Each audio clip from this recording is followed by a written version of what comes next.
Hello, everyone. I'm sure most of you have been to a hospital or a clinic at least once in your life. I'm also sure you've heard of X-rays. And we all know that X-rays are dangerous.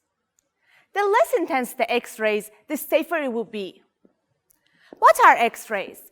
X-rays are much like visible lights we see every day, but they have more energy, which allows them to pass through human tissues and organs.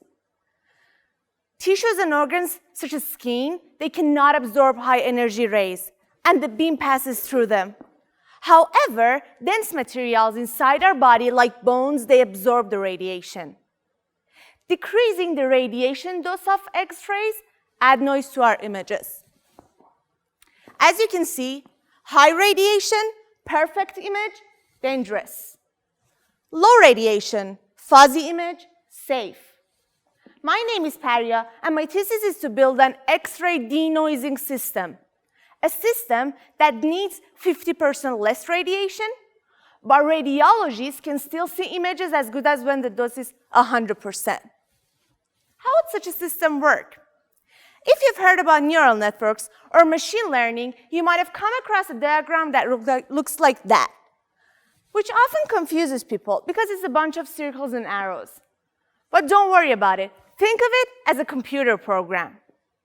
In grayscale image, the smallest component called pixel has a value. And this value shows how much black or white it is.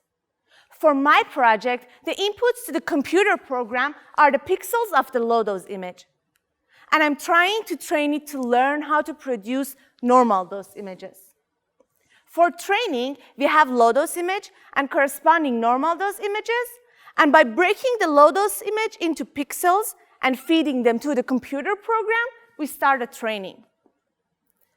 Other researchers who are working in this area haven't so far been able to produce an image similar to normal dose. I hope I would be the one who advances this imaging procedure and prevents anyone from getting cancer through X-rays.